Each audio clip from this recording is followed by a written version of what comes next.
Our programs offer many languages. Please visit suprememastertv.com/schedule. Nos programmes offrent plusieurs langues. Veuillez visiter suprememastertv.com/schedule. Nuestros programas ofrecen varios idiomas. Visiten suprememastertv.com/schedule. Chương trình của chúng tôi cung ứng nhiều ngôn ngữ. Xin xem suprememastertv.com/schedule. The biggest change for me was my chronic bronchitis, which I had since I was young. It went away. It took 2 weeks for me to be able to breathe easily. Continue watching to find out more. Since the vegetable kingdom was the lowest in the scale of creation, and the price one had to pay for depriving it of life was the least of all, the rishis and munis contented themselves with a vegetarian diet and urged others to follow their example. Rishis and munis are sages. Baba Savan Singh Ji, vegetarian.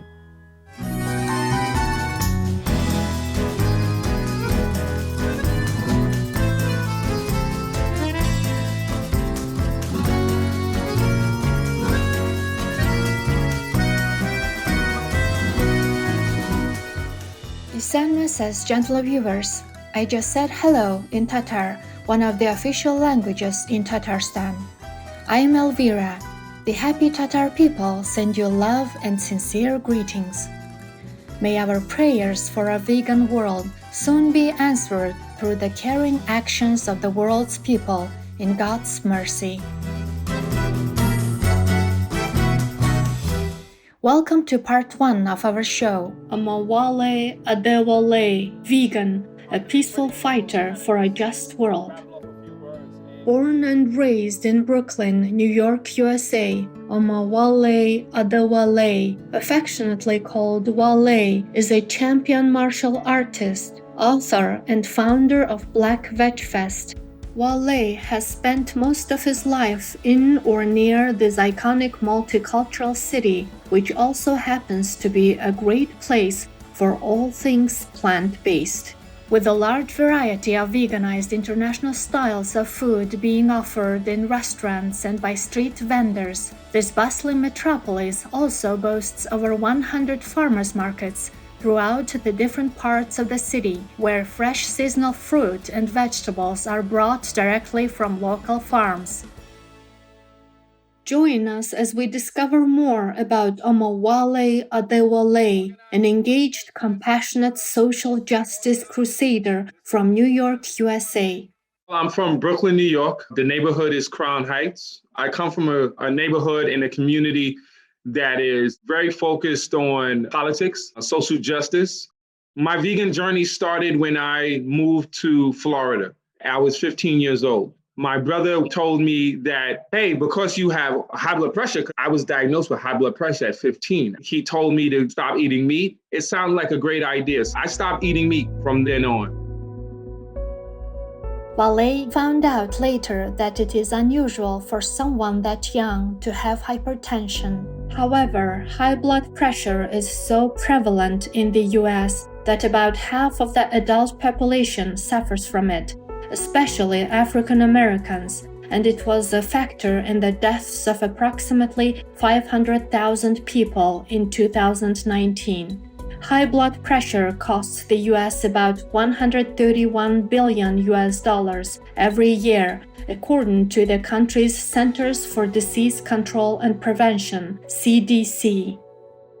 For 20 years, I stopped eating meat. Then 8 years ago, I became vegan in 2013. I was already an athlete, and I always wish that I went vegan earlier, which everyone says. And once you realize that you can actually live and you can thrive not eating meat, then of course you feel like, you've been eating all these bodies for so long and it didn't make any sense.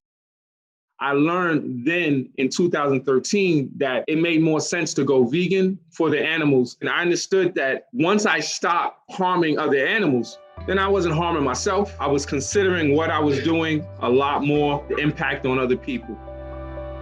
After Wale decided to go completely vegan, he quickly found out about the tremendous benefits to his well-being. Eliminating all dairy foods from his diet, he rapidly noticed changes in his performance as an athlete. One of the many positive changes he noticed most was that the chronic bronchitis from which he had been suffering since childhood disappeared within 2 weeks. The biggest change for me was my chronic bronchitis, which I had since I was young. It went away.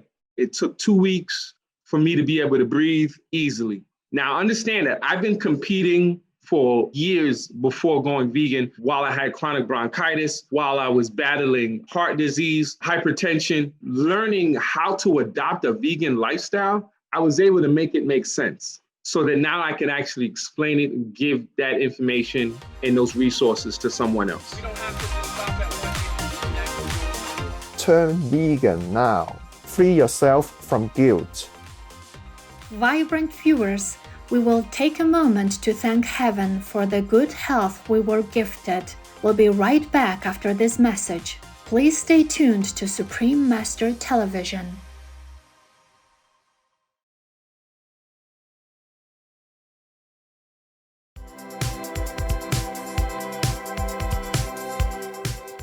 Welcome back to our show, Omowale, Adewale, Vegan, a peaceful fighter for a just world, part 1 of 2. We just discussed the high incidence of high blood pressure in the United States, which also affected Wale for many years of his life. Now we'll look at another health concern that disproportionately affects people of color, lactose intolerance. Dr. Milton Mills, who is the Associate Director of Preventative Medicine for the US-based Physicians Committee for Responsible Medicine, or PCRM, and co-author of PCRM's report on racial and ethnic bias in the US dietary guidelines, explains the high incidence of lactose intolerance among people of color. 70 to 75% of African Americans are lactose intolerant. Prevalence amongst Asian Americans is 95 to 98%. Amongst Native Americans, it's around 74 to 78%. And amongst Hispanic Americans, it is 53 to 58%. Whereas amongst Caucasian Americans, it's only around 33 to 35%. That is because the use of dairy foods have been traditionally much more common in people of European ancestry. And so, again, dairy foods have not been a traditional part of the cultures and cuisines of people of color. And therefore, the recommendations in the dietary guidelines for people to include these foods in their diets can't be justified.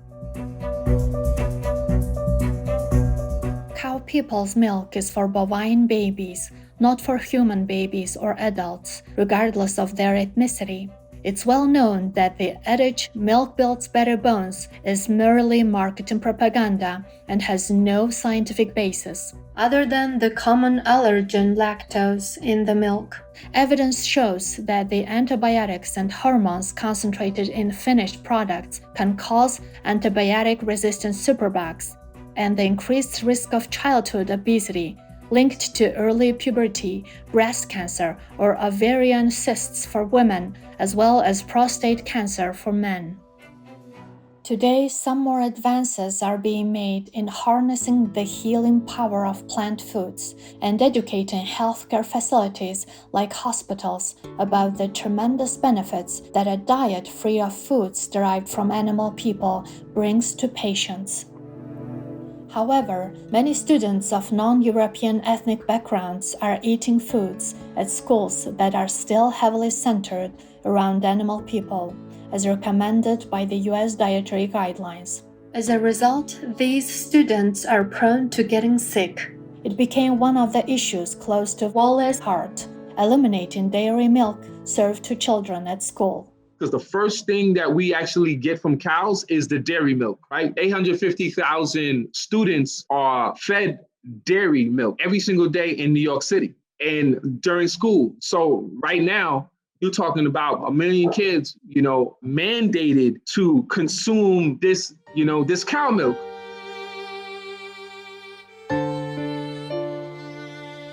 Our beloved Supreme Master Qinghai has spoken about some of the unbearable cruelty occurring in the dairy industry.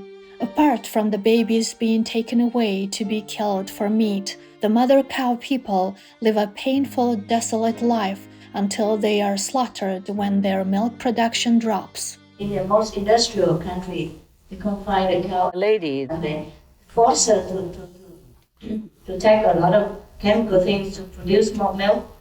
And then the consequence, their bones are rotten. They can't hardly support their bodies. Sometimes she ill and she gets sick and the organ comes out of the body, and when they want to stitch them back, they don't even give them anesthesia or anything. And I don't like all this inhuman and uncivilized way of treating an animal person who is beneficial to mankind, who is so kind and so gentle.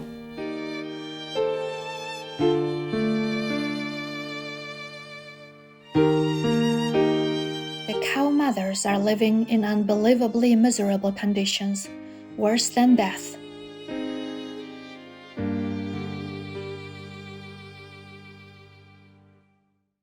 Now let's go back to Wale's story. Asked whether he has enjoyed better health and vitality since he became vegan, Wale responded, Oh, definitely. The entire time I've been getting stronger. People are surprised that I'm vegan. After comparing footages of Wale's matches, for example as a kickboxer, from before and after he became vegan, his opponents often become very interested and begin asking him for information on plant-based eating. It's no longer something you laugh at if you see someone thriving utilizing veganism. Someone who's not afraid, somebody who's confident. It's easy for me, to have that conversation on veganism. I'm looking to give that information to people as best as possible. Omowale Adewale believes that no social issue is ever about one singular topic to the exclusion of others. Also, he feels that when people are vegans, they automatically promote veganism as they lead by example, even if they don't always participate directly in animal people rights activism. He is the author of an Introduction to Veganism and Agricultural Globalism, and the editor of another book titled Brother Vegan, Black Men Speak on Food, Identity, Health and Society. In his book, Brother Vegan, Black Men Speak on Food, Identity, Health and Society, Wale gives a platform to a variety of vegans to express their ideas and ideals for social justice. In the foreword, he says, Black people who experience poverty have been conditioned into believing that obtaining meat is the ideal and the goal. We have considered the consumption of meat primary to our aspirations. Brother Vegan offers an opportunity to help change this dynamic.